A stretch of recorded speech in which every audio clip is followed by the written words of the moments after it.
We are the pleasure to have with us Hugo Cruz,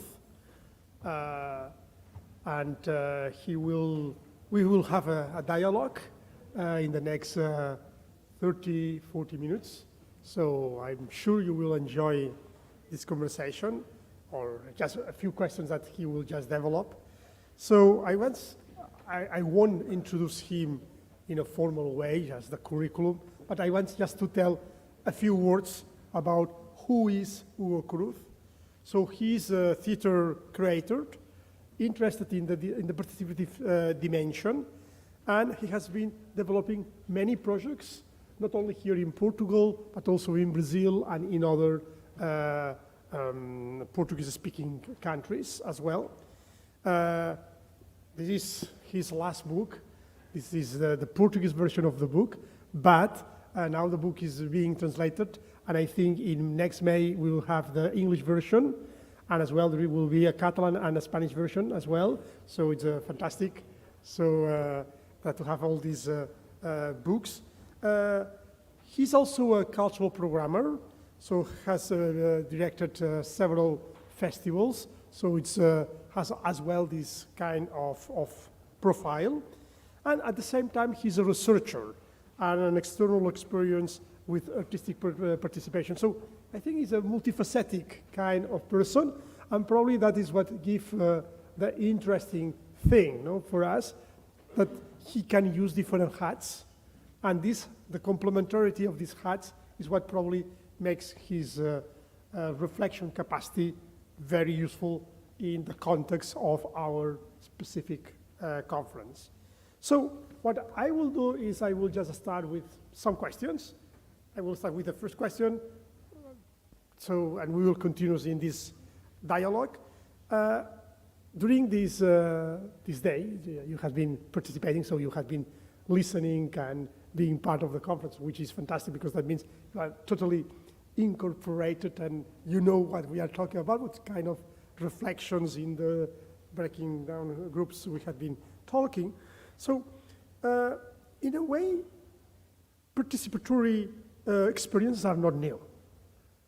Started in the 70s, in the 80s. I remember the community theater has something which started in the 70s of the 20th century.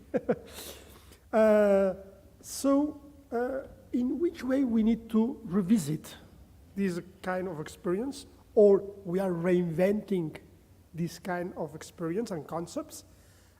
Do we need today to manage the double impact in a different way that what happens in the 70s and 80s? So I wanted to start our conversation going a little bit back from what we are coming from, what we learn from this kind of experience, and how we read them from today point of view.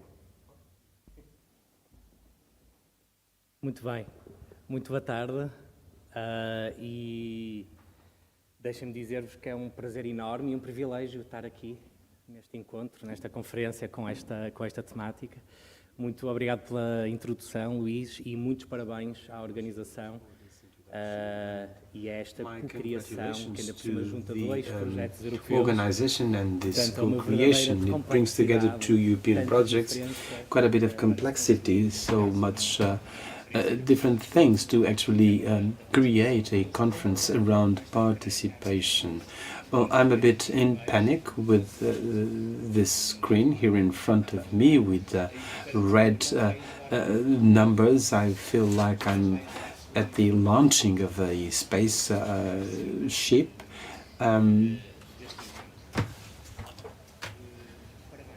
Well, congratulations for the impeccable organization. I was very welcome, and with you putting a lot of detail into things, and that is not usual. It is important to emphasize that.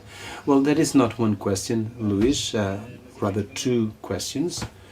But in fact, it is very important to actually understand where exactly these practices come from,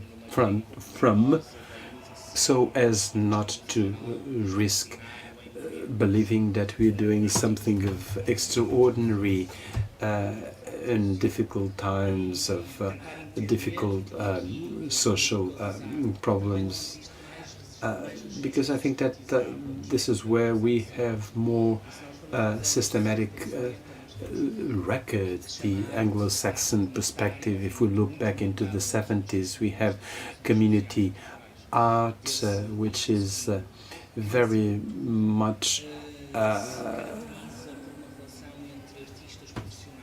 with everything that features that period, the involvement of professional and non-professional artists in a rationale of unpredictability vis-à-vis the process and its result, and very much based on the idea of access and artistic creation available for everyone. Now, if we move a little bit further into the 80s, and namely in England, with the crisis that resulted from the closing of many factories, high rates of unemployment, we start to witness the creation of policies and projects of public policies regarding this kind of participation.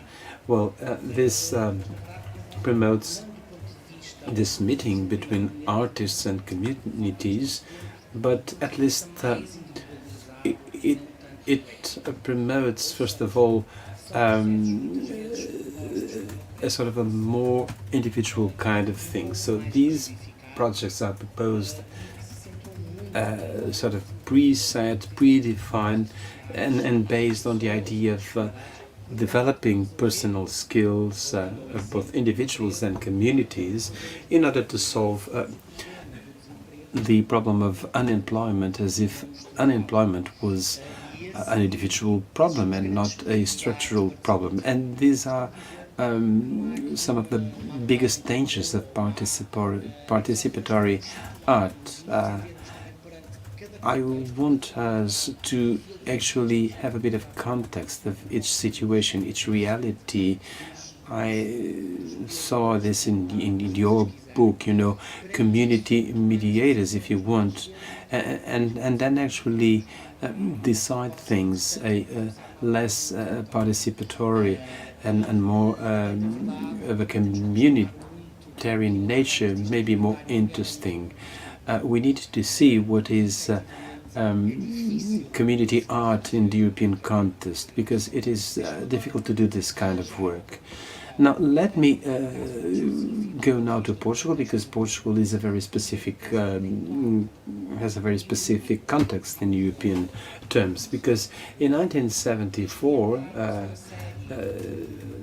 in the period of the Portuguese Revolution, a series of actions based on the principles of cultural democracy were experimented. And besides that, we had a very strong influence of what happened in Latin America, because many artists were exiled here in Portugal, and we were contaminated by Brazilian and Chilean and Argentinian artists, and this was very interesting, and it would be worthwhile recovering it to actually understand what happened and the Portuguese, the specificity of the Portuguese case.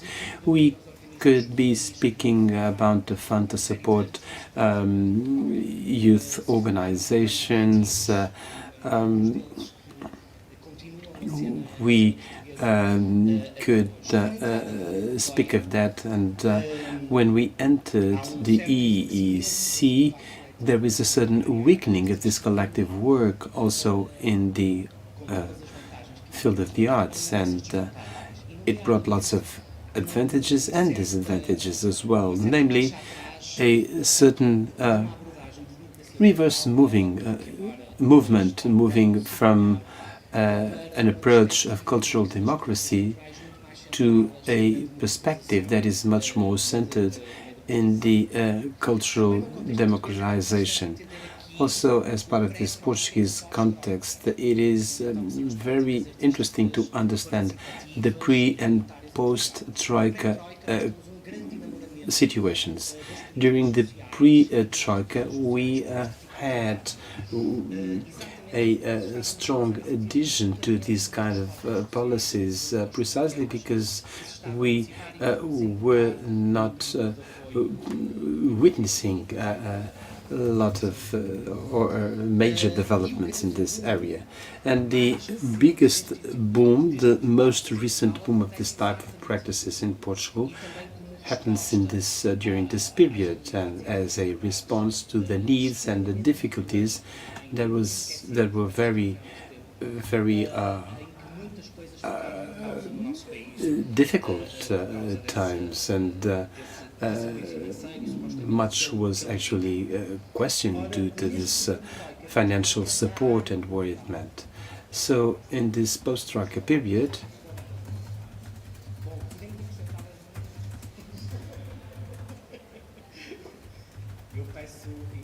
I am sorry, I would like to apologize to the interpreters, I forgot, but enthusiasm is something that sometimes drives us, but I'll try to go slower. I was saying that the interest and the opening of cultural area, to this type of work is something that is intensified after this period. Of course, we are not doing this in a rigid manner. We are actually looking into what happened. We're not going case by cases. It was not, to have the Troika or not to have the Troika that defined art in a network. But I'm actually speaking of a mapping and an approach which is rather more overall in what concerns Portugal. And this brings us to today. So this centrality and this visibility of these practices that can be justified in different manners by the financing that was more targeted to these areas, reaching the precariousness in the collective, in the cultural arena.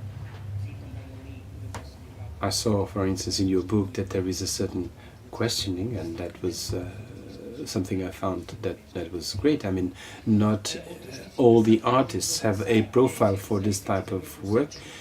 Something else that we can say is an emptying of social policies, and also in the area of health.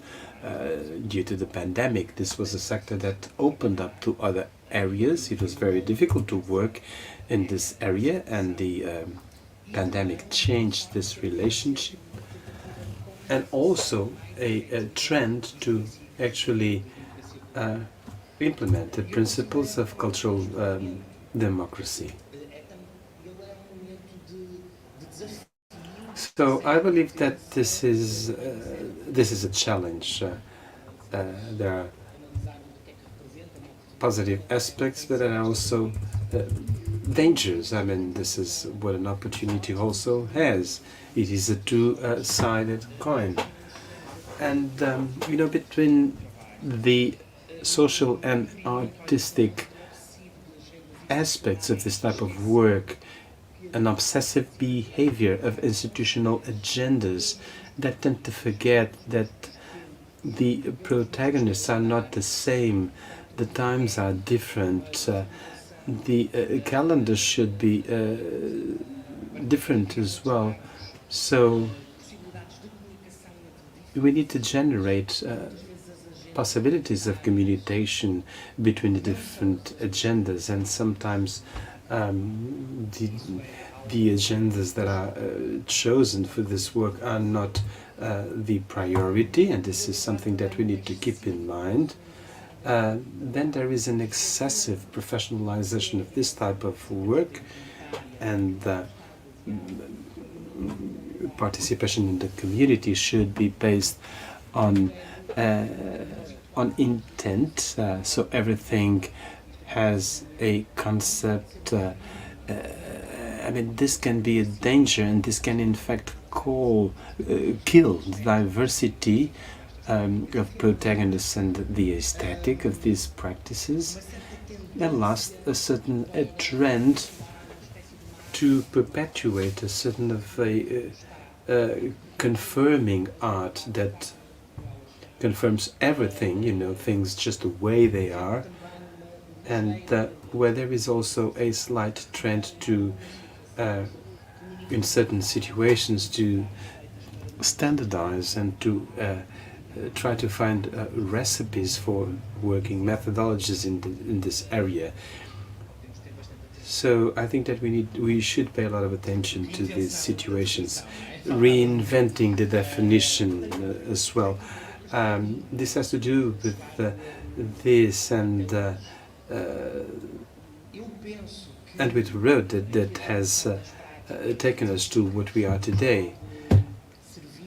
I believe that art practices emphasize issues such as processes, the openness of the processes, and it compels us to actually think where is the art technique and the genuine aspects that exist in non-professionals. So to value practice, to actually reach techniques, and obviously this division between technique and spontaneousness is artificial. Of course, we cannot emphasize too much on pedagogical models when we speak to communities or when we work with communities. Sometimes there is, you know, this kind of trend to actually train artists. That's not what is at stake. On the other hand, we see that the main motivations, contrarily to common sense, and I asked this to about 300 people, why was it that they participated in these art practices in communities? And most of them say that we participate because we want to learn how to do art, because we want to create. It's not to be together, it's not to have the support of the group. You know, first of all, that is the main concern, and that is very interesting because it actually puts us on a place where we can balance an art approach to a social approach and not center ourselves in social problems alone. There is a social institutional logic and there is the artistic logic. And both logics could work well together, or there is the potential danger of instrumentalization. And there is always a key issue which is difficult to find, which is how do we measure quality when we talk about these issues? Because we know about quality in the statistic field. We could as well talk about evaluation and quality evaluation in order to achieve social impact. But the problem is when we mix both logics, how do we measure quality? What are the ways to do? And how do we work, taking into account that there are multiple interests? Bom, esta terminologia da qualidade é complexa, não é? Porque nós imaginamos logo um processo de qualidade instantâneo, immediately que é tudo que não tem a imagine ver. a process of quality certification, and we panic because it has nothing to do with this work. But if we try to disassemble this idea of quality, that will bring us to the activation of certain situations that will guarantee the implementation of principles of citizenship. And if we apply that to the context of art creation, we are speaking about creating spaces that are privileges where joint decisions are made in the context of a language that distances us from day-to-day language.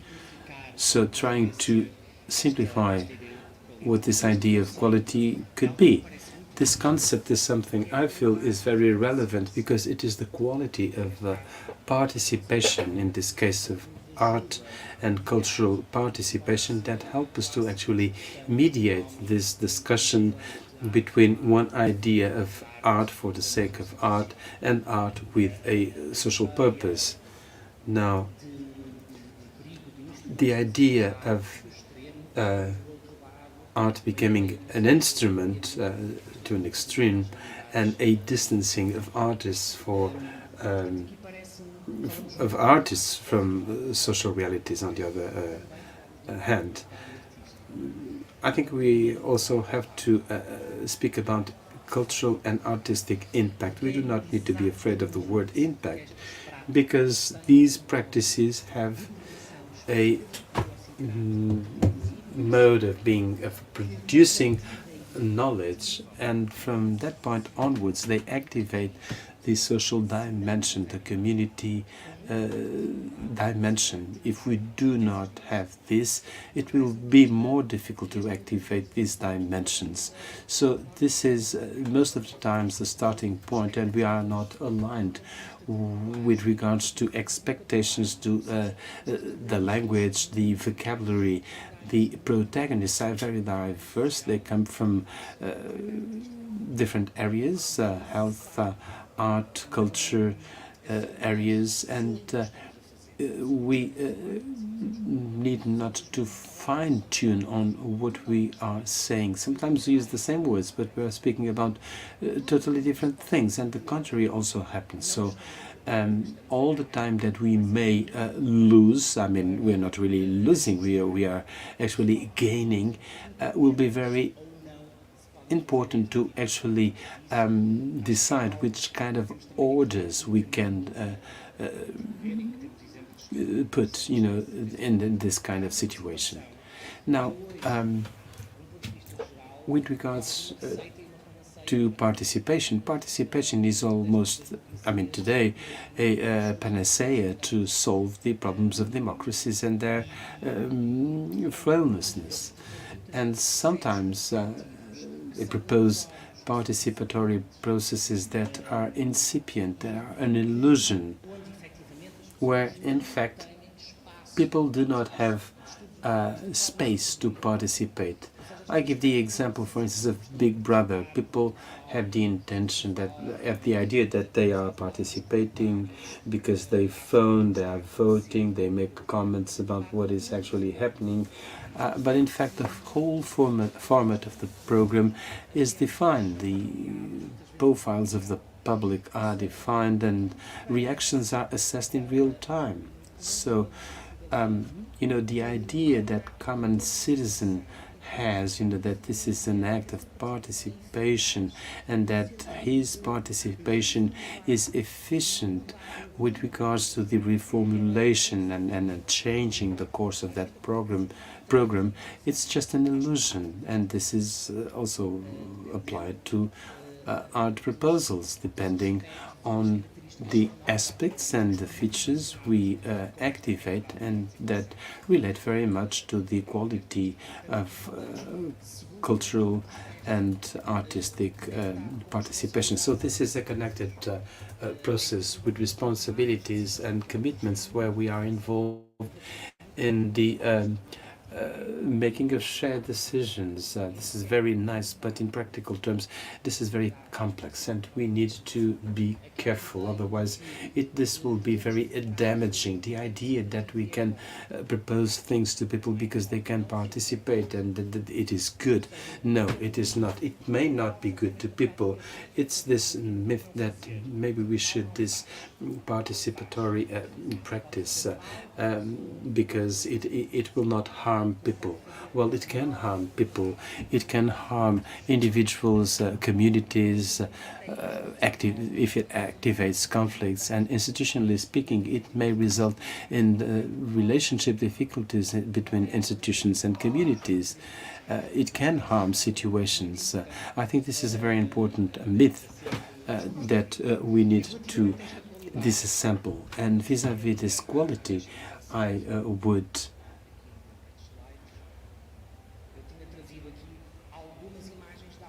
like to say that I, really brought with me some pictures. I mean, things should be diverse. We shouldn't try to have a movement where we actually find one single definition for this type of practices. In this picture, we have a picture of a spectacle in the city of Oporto, a theater show on the city itself, and this was on. This happened in Imaginários Festival, and the common object was the bicycle that saved the world, and people tried to convince the city that bicycles would save the cities, and this is work with pregnant women that celebrates the body of, or rather, women's bodies as warriors, and not as and not their pregnancy. This was done by Caterina Moroni.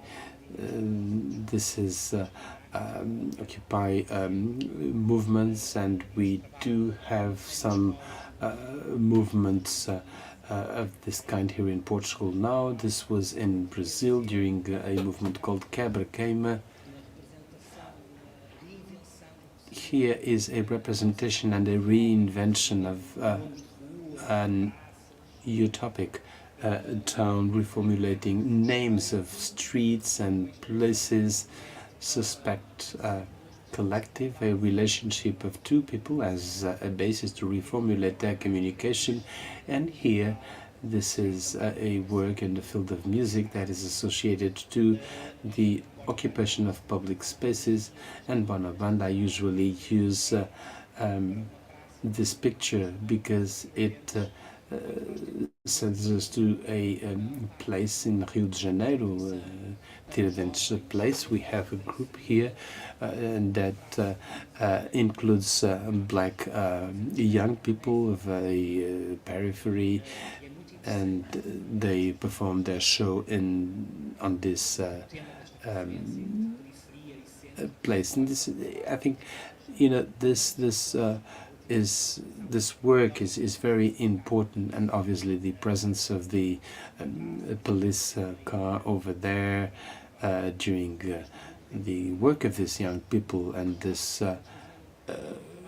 group was threatened publicly because they tried to disassemble the statues, and they were threatened of that because supposedly they were vandalizing statues when in fact they didn't scratch anything on these same statues. And here, I mean, we could go to these 5 dimensions that are very much related to cultural and art participation, and of course the form of participation and its proposal, the dynamics of the creative process, the topics and how they are addressed, relationship between professional and non-professional artists. This is very important when we think about the quality of participation in art projects and spaces of creation and presentation that are connected with several aspects, such as the availability of spaces, availability of public transportation. In some areas, that they are very bad, and this interferes in the quality of participation. People, it's not that people do not participate because they don't want to participate, because they don't enjoy, or because they are not used to participating. But sometimes there are certain issues that are not just symbolic, but they are specific. I mean, if I have bus only until 7 or 8 p.m., I can't travel to the center of town, to the theater. And this is very important. It is very important to take this into consideration before we draw our own conclusions vis-à-vis the publics and how they behave. See, because we prepared many other questions, and I don't know if we will have time. So what I propose now, because I have here 2 or 3 extra questions for you, but maybe it's better to just open the floor and try to see if any one of the audience wants to react to what you say. And so I think to do a more dynamic and dialogue kind of session. So any of you wants to react, to ask something?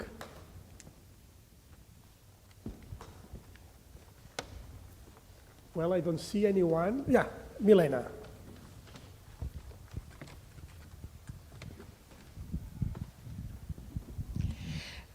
Today already we mentioned the word exile and artist in exile, and you started with this, but you haven't elaborated. And because next spring it's going to be a very huge conference in Bratislava Theatre Institute, international one, about theatre artists in exile, I would really like to hear what was the impact of those exiled artists that came back after 1974 to Portugal on Portuguese theatrical scene. Maybe before asking this question, because I saw that there is as well another one in the top.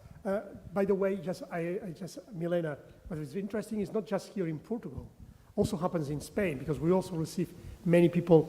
We were still under the dictatorship, but these people change our understanding. So it's very interesting to see this in the Iberian Peninsula context as well. Felix? Yeah, probably. Yeah. Felix? No, at the beginning of your intervention, you went really fast and you said, here we had a reverse movement from cultural democracy to cultural democratization, and I wanted, if you can just explain what you mean by this reverse movement. And as well, you mentioned the instrumentalization of participation for employment skills. If you can also give example or explain what do you mean by it? Do you think it is anti-political, for instance, or what do you think about it? Thank you. Posso? Aqui, em relação, eu acho que a tua apresentação vai um bocadinho neste sentido, não é? I think that what you're trying to say that in this very individualistic Europe, this is a societal challenge. But when we compare with Brazil, the approach is completely different from the periphery to the center. And if we go back to 1974, we have the vision of this community of Brazil. So we're talking about entirely different communities, which is a community of strife, of action. Could you please comment? Only have 7.5 minutes. You still want to do more questions?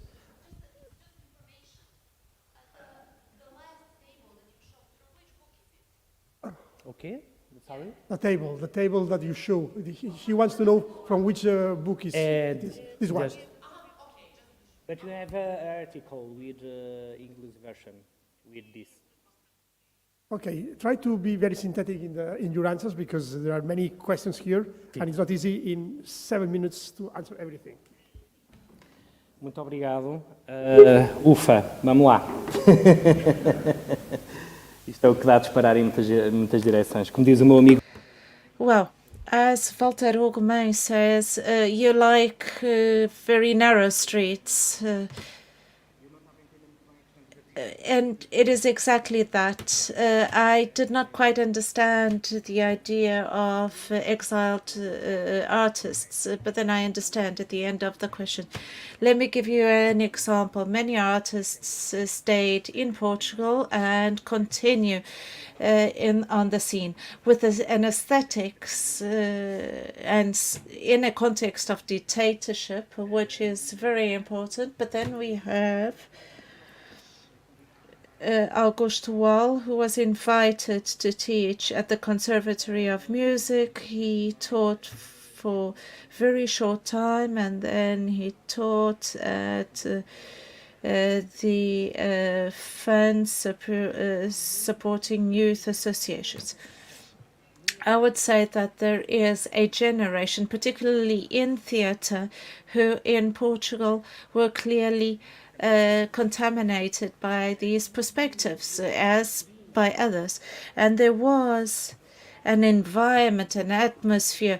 It is very hard to speak of a period when I wasn't even born. I need to read, to study, but there is not that much material that is accessible to everyone. But I think that there are many groups in the Portuguese context that arose at this time due to this atmosphere and the experience of these actors, which also contaminated the making of drama. It was often through the relationship that these groups, theatre groups, had with their contacts, where the places where these people were. I would imagine that exile artists today have many similarities, but also many different things. For example, I think that today it is harder to identify the oppressor. In the past, we had a dictator that we could clearly identify. Today, we have multinational companies, for example, and it is hard for us to identify exactly the strife, where the strife is taking place. But I'm very curious about the conclusions of the conference you mentioned. The Portuguese constitution lays down the concepts of cultural democracy, and to some extent it is the reflection of that period.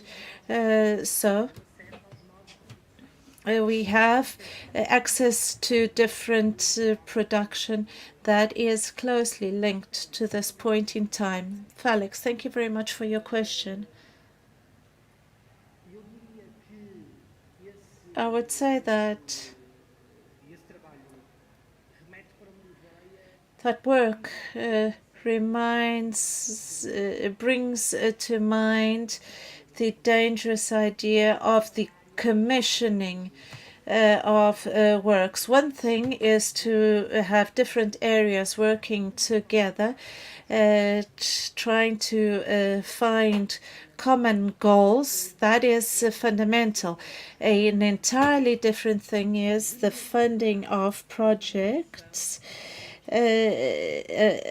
Tell art that it must find the solutions to social issues. Artistic work will not resolve social problems, and it's very important to say this. The problem is that often artists are afraid to saying this to politicians when working with politicians. The problem is that they often are freelancers working in very precarious conditions. So, in this context, we must understand that we need to state clearly that art will not resolve social problems. That is a lie. What it can is trigger in this process additionally a number of actions and devices that together with other approaches can enable different approaches. Otherwise, we can have topics being commissioned. For example, this year, racism, and everybody works with racism.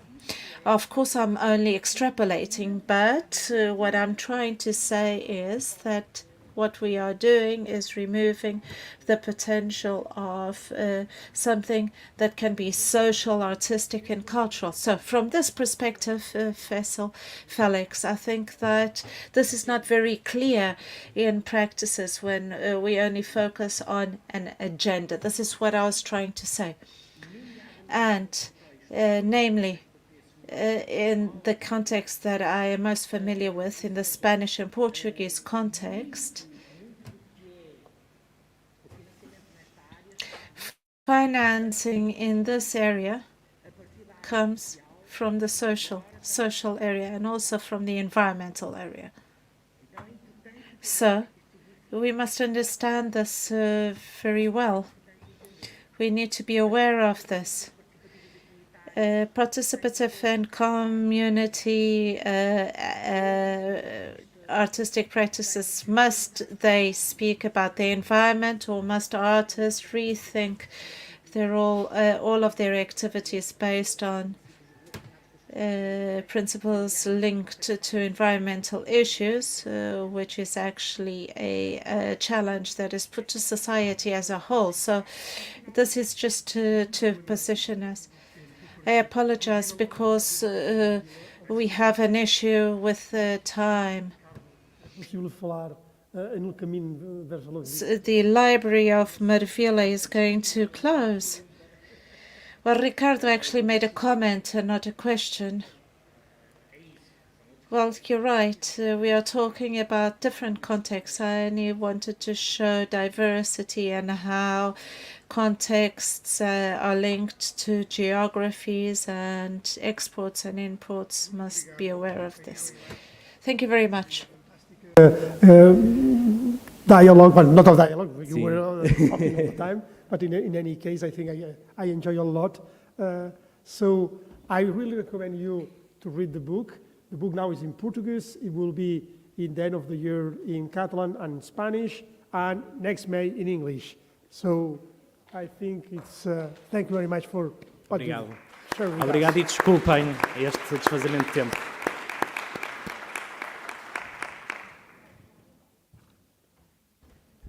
Obrigada. So just a few notes now.